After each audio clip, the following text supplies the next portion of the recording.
श्री सच्चिदानंद सद्गुरु साईनाथ महाराज की जय।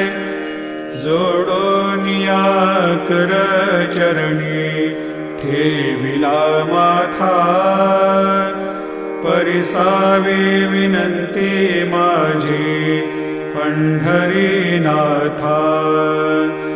असो नसो भाव आलो तुझिया ठाया, कृपा दृष्टी पाहे मजकडे सद्गुरु राया। अखंडित सावे ऐसे वाटते पायी, सांडोनी संकोच ठाव थोडासा देई। तुका म्हणे देवा मा